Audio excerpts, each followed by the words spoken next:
آقا کریم صلی اللہ علیہ وسلم فرماتے ہیں کہ یہ میرے دوست بھی ہیں اور میرے باپ بھی ہیں، میرے والد بھی ہیں۔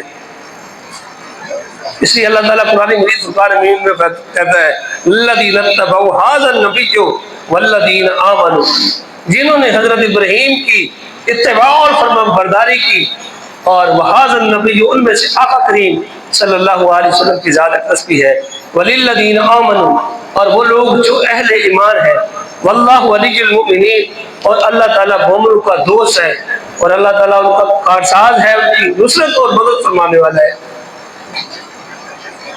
اور جب بچپن میں چھوڑ کے آئے تو پھر کہا کہ جب بڑے ہوئے تھوڑے سے، کہا کہ پھر آپ قربانی کرو، جانوروں کی ساری قربانی کرتے۔ جب فرشتہ آپ کی بارگاہ میں ایک آیا کہ اللہ کہ یہ دوست تیرا کیسے ہے، تو اللہ تعالیٰ نے فرمایا فرشتہ تو انسانی شکل میں جا اور میرا ذکر اس کے سامنے کر۔ جب حضرت ابراہیم خلیل اللہ کے سامنے فرشتے نے اللہ کا ذکر کیا تو آپ چڑھے پوچھے اللہ کی یاد میں، اس نے کہا آپ دوبارہ کریں۔ اس نے کہا کہ اس کی بہت ساری قیمت آپ کو ادا کرنی پڑے گی۔ آپ نے کہا کہ جتنی بکریاں ہیں، جتنی بھیڑیں ہیں، جتنے اونٹ ہیں، جتنی گائے ہیں، وہ ساری کی ساری میں تجھے دیتا ہوں، لیکن آپ اللہ کا دوبارہ نام لیں، اللہ کا ذکر دوبارہ آپ کریں۔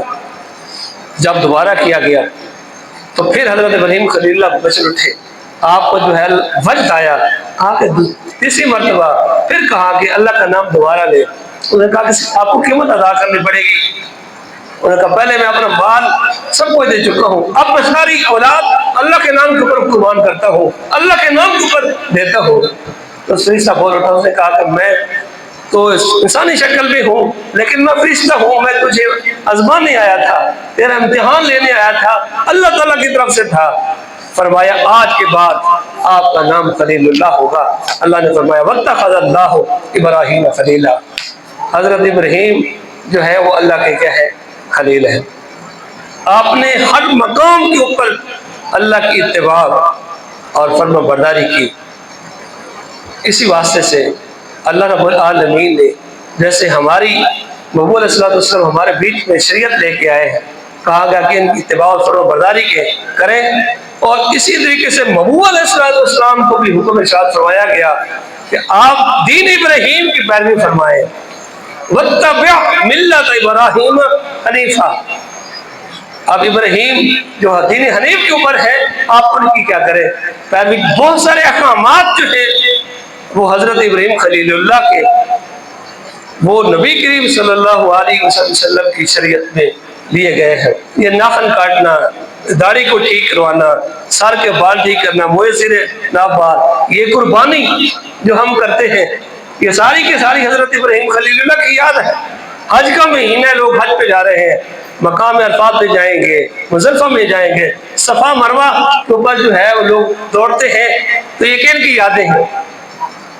اور خانہ کعبہ کا طواف کرتے ہیں، اور جب خانہ کعبہ کی تعمیر ہو رہی تھی اور جو پتھر تھا جس کے اوپر حضرت خلیل اللہ چڑھ کے خانہ کعبہ کی کیا کرتے تھے، تعمیر کرتے تھے، وہ خود بخود اٹھتا جاتا تھا۔ جب آپ نیچے اترتے تو وہ نیچے ہو جاتا تھا خود۔ مستری کے طور پہ آپ نے کام کیا، مزدور کے طور پہ آپ کے بیٹے حضرت اسماعیل علیہ السلام نے کام کیا، اور اس پتھر کے اوپر آپ کے قدم مبارک جو لگے تھے، حاجیوں کو اور عمرہ کرنے والے لوگوں کو کہا گیا اس جگہ کو جائے مصلی بنا لو، واتخذوا من مقام ابراہیم مصلی، جہاں حضرت ابراہیم کھڑے ہو کے خانہ کعبہ کی جو کیا کرتے تھے، تعمیر کرتے تھے، حاجیوں کو عمرہ کرنے والے کو کہا گیا کہ جاؤ خانہ کعبہ کا طواف کرو، لیکن میرے یار کی، میرے دوست کی، میرے خلیل کی، میرے نبی کی، میرے رسول کی، جنہوں نے میری یاد میں خانہ کعبہ کو تعمیر کیا، اس کے ارد گرد چکر بھی لگانا ہے، اور اس مقام کے اوپر کھڑے ہو کے آپ نے 2 نفل بھی ادا کر رہے ہیں۔ یہ پھر جو قربانی ہم آگے کریں گے انشاءاللہ، تو یہ ساری کی ساری یاد جو ہے حضرت ابراہیم خلیل اللہ کی ہے۔